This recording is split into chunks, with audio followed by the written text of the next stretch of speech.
I will tell you a short story how we found out that this lure works very well. Before you have seen here small sheds, different type of sheds, and they didn't take care about it at all.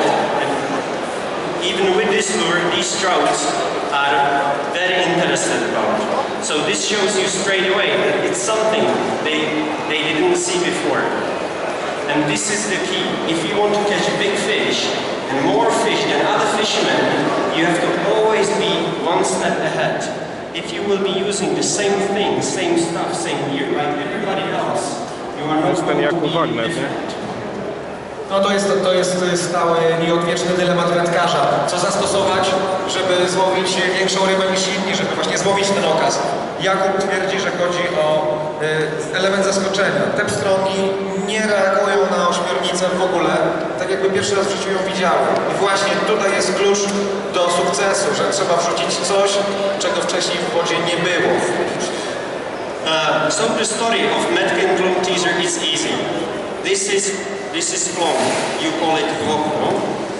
And this is only a piece of wood with different strength shape than the others. And I show you how it works. Jakub prezentuje, posłuchajcie, prezentuje użycie kwoka. It's like a gun. And this creates something which attracts the catfish, so they are swimming towards your boat. To jest coś takiego, co powoduje, że sumy płyną w stronę waszej łódki. Many years ago, we didn't know why. We were only using that, but we didn't know why it works. Today, we know that it's not about the sound. The sound only shows you that you are doing it the right way.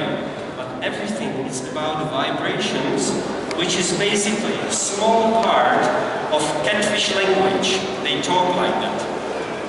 No i tutaj wyobraźcie sobie, że nie chodzi wcale o dźwięk. W graniu kwokiem chodzi o wibracje.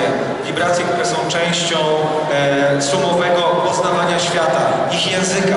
Sumy tak ze sobą rozmawiają. But still, if you belong, the catfish is somewhere far. So we were thinking how to create vibrations which we can get immediately to the catfish. When I say very close, I mean 20-30 centimeters, because we can see the movements of the catfish on the screen on the fish finder like a line. So, and this lure we can see like another line on the fish finder, so we can get it right to the catfish. Tu jest duże ułatwienie, oczywiście jak się ma dobrą echosondę, ale właściwie na każdej echosondzie, jeżeli posługujecie się tym kwokiem, chodzi o to, żeby obserwować ekran. W momencie, kiedy sum się podnosi, wy musicie być czujni. Widzicie też tą przynętę na ekranie.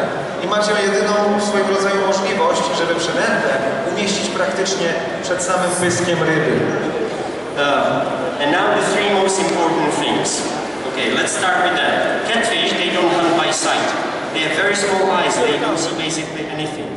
They hunt by smell, they use whiskers, like with arms. They use lateral line, that's the line which goes from the head to its tail in the middle of the body.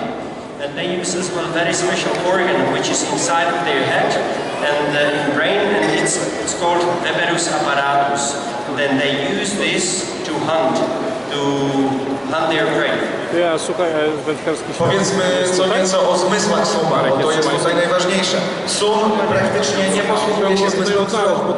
Jeżeli kojarzycie, jak wygląda ta ryba, to na pewno wiecie, że ona ma maleńkie oczy. Praktycznie ich nie używa. Używa zmysłu zapachu, używa swoich wąsów, na których ma jakieś tam kluczowe.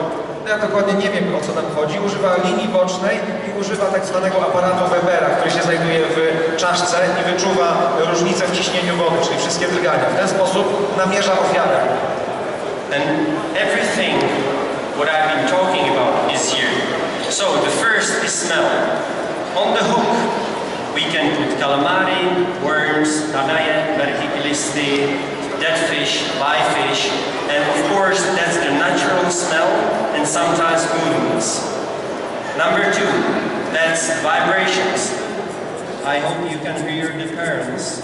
And this drives completely crazy catfish under the water. And then the movements.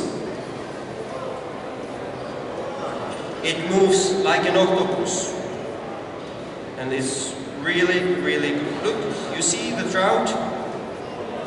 They are completely mad about it. And small sheds, nothing. What's very important to say is as well what tackle you use. The rod needs to be like 170, 1.7, 1.8, maximum 2 meters. The reel, not very big, only you need 100 meters of line, tested 50 kilos.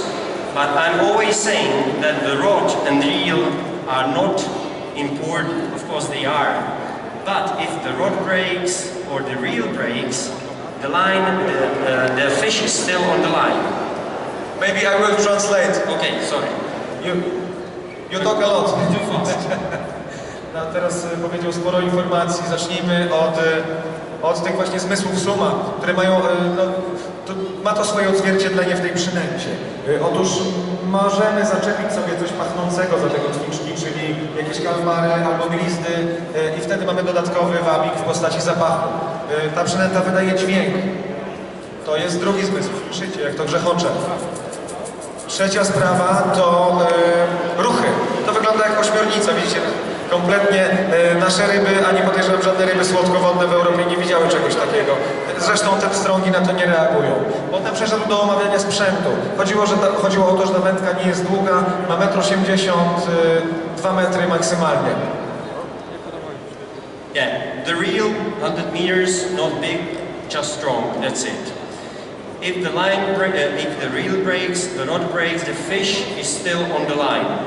So that's why I'm saying the most important is the hook, the swivel and the line. Because if one of these three things breaks, the fish is gone and lost. Ważne, właściwie najważniejsze rzeczy w zestawie sumowym to jest haczyk, to jest agrafka i to jest żyłka. Bo nawet jeśli zepsuje się kołowrotek, złamie się wędka.